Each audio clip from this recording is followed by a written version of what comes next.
Hello guys! Natapos na rin ako sa wakas sa paglilinis ng buong bahay. So, ngayon samahan niyo ako na itur ko kayo kung ano yung mga facilities dito sa lugar na tinitirhan namin. So, next time ko na kayo itutur dito sa bahay since medyo inaayos-ayos ko pa konti. So, ngayon samahan niyo muna ako kung ano yung mga facilities namin, kung saan kami nakatira. Sana mag-enjoy kayo sa panonood. Please watch!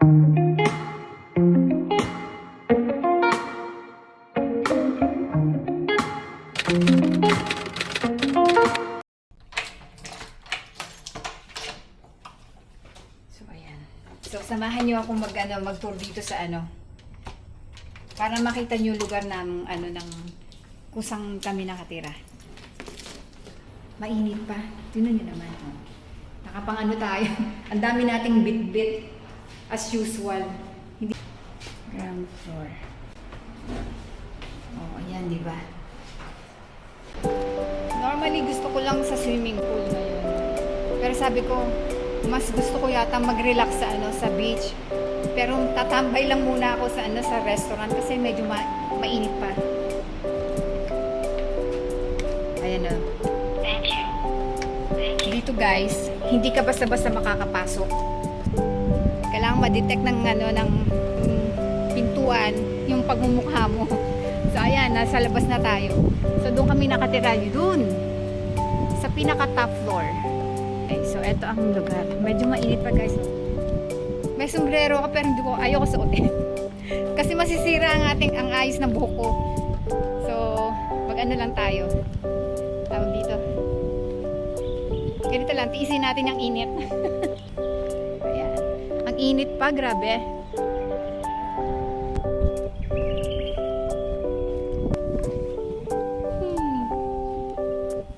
Ang ganda ng asina. Yan ang mga ito yung sa baba.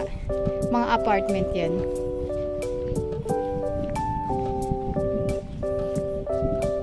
Tapos ito, bahay. Beachfront sila. Gusto ko sa beachfront kaso wala na silang available. Lahat taken na.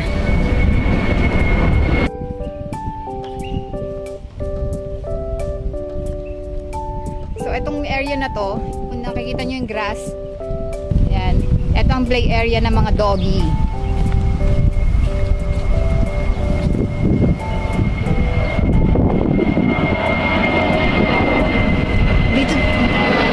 Dito na naman dumadaan ng mga eroplano. Normally hindi na sila dito dumadaan eh.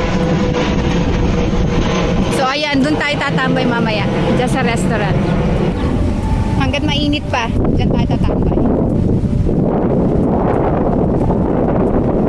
So ayan ang beach, guys. Nakita nyo?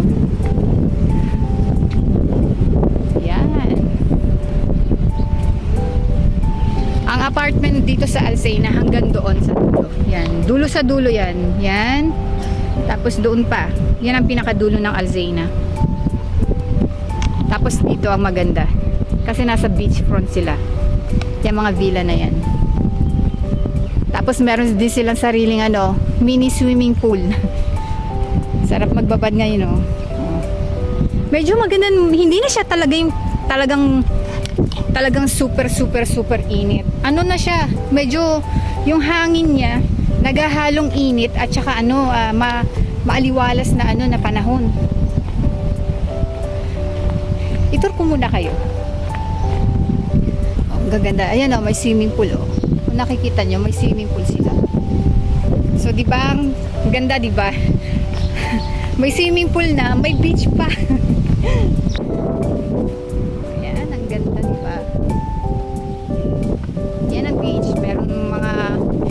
Pwede ka magkayak. Tapos tapat kami ng F1. Yan, Formula 1. Kabila lang ang Yas Island. Diba? Dito sa lugar namin, para ka lang nasa bakasyon. Sa totoo lang. Para ka lang nasa holiday. Hindi mo na kailangan pumunta ng ibang lugar para ano magstay sa beach or sa mga hotel. Dito talaga para na ako nasa bakasyon. Tingnan niyo naman, di ba? Saka nasa holiday lang. Oh, yan. So yung bahay, yung apartment namin na yun, nandun. Doon sa dulo.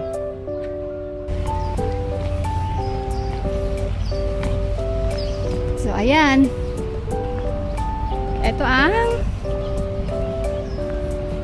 Ito ang beachfront. Hindi ko pa kasi kayo natutour dito kaya itour ko muna kayo. May volleyball area, may kayak. Ayan. Super relaxing, di ba? Para lang ako nasa bakasyon. Dito para ka nasa Bali, Indonesia. Ganun ang feeling.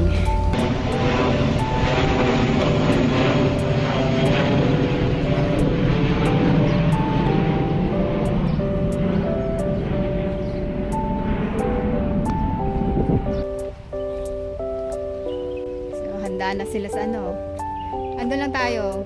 So, umikot lang ako. Papakita ko sa inyo ang isang swimming pool dito na gustong-gusto kong tinatambayan. Kasi magandang view. View siya ng view siya ng Formula 1.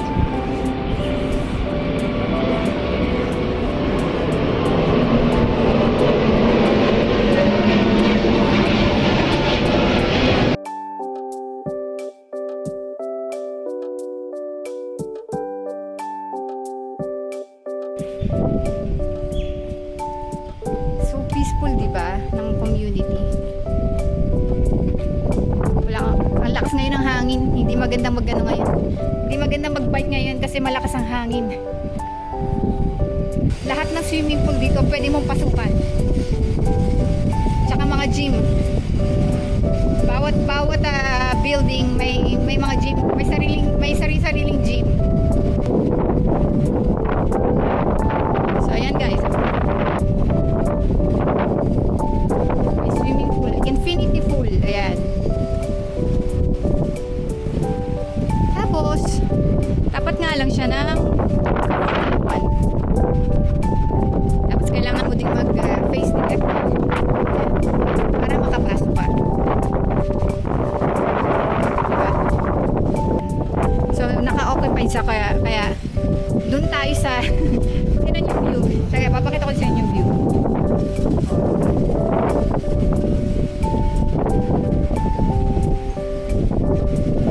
So doon tayo sa main beach area. Kasi halos occupied na lahat ng upuan, kaya wala tayong space diyan. Doon tayo sa beach front.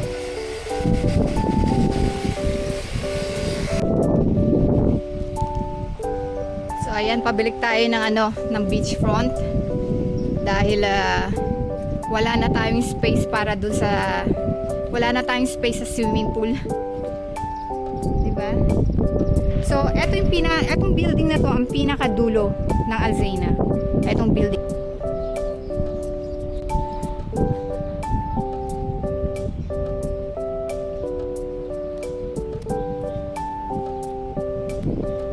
So ito ang ating view. Ito ang ganda ng nila Ang ganda ng view nila, di ba? Yung mga ground floor may ganyan. Maganda ang kanilang balcony. Pag umikot ako ng isang ikot, nasa 2 kilometers siya. Kabuuan ng lahat ng iskinita dito. Nasa 2 kilometer. So ayan. O di ba feeling na nasa ka? Pagbaba mo ng apartment mo, tapos pumunta ka dito ng beach, para ka lang nag-holiday. Yan ang mga house villa here. Mga dami nagchichillax. Mga nanay na walang trabaho, katulad ko. Ang mga nanay na walang trabaho, katulad ko. Ayun mga nagchichillax. Mga nagre-relax.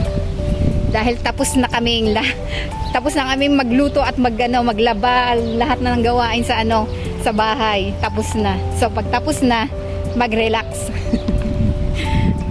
Ang ganda. Swimming.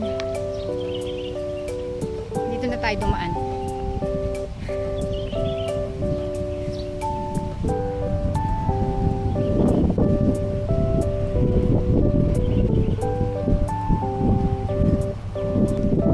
Daming kayak oh.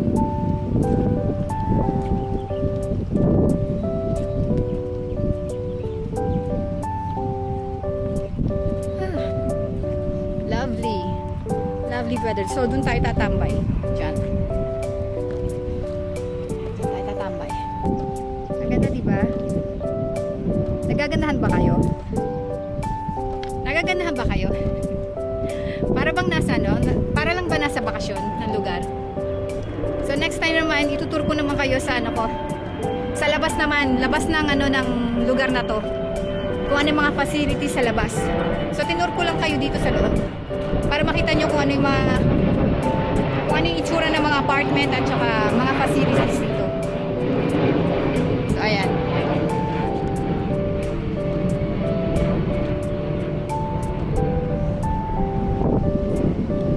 So, dito tayo tatambay.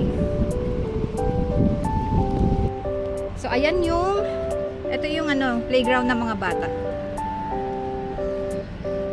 So, yan na yung pinaka-last na apartment doon sa dulo na yun. So, eto.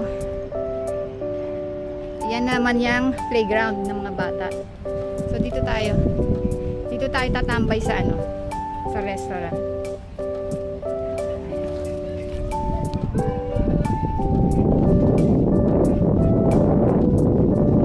Yan. Tambay tayo dyan.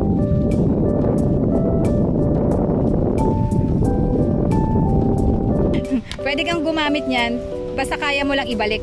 So, dito tayo sa restaurant. Ayan. Ayan ang restaurant. So, dito muna tayo sa restaurant tatambay.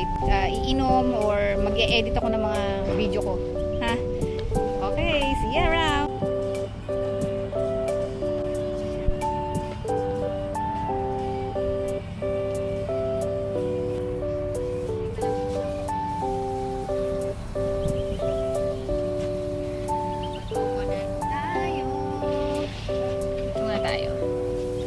Coconut natin. Ito ang mini restaurant dito sa Alcina. So dito tayo tatambay. Sarap ng hangin. Salute!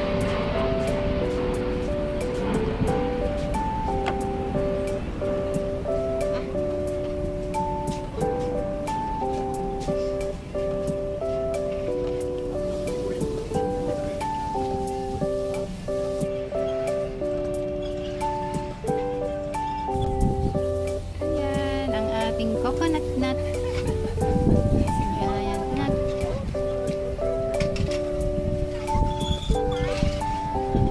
So, diba para lang tayo nasa Boracay?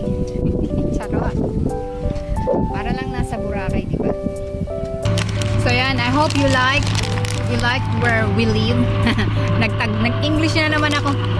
So, sana nagustuhan nyo ang lugar na pinakita ko sa inyo. And, ito ang aming balay dito sa Abu Dhabi.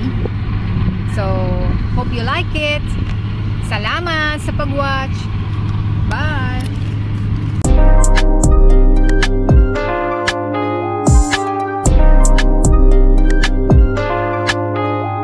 So, ayan. Tara na. Tara na, samahan nyo akong maglakwatsa ngayon. Naiwanan ko pa yung susi.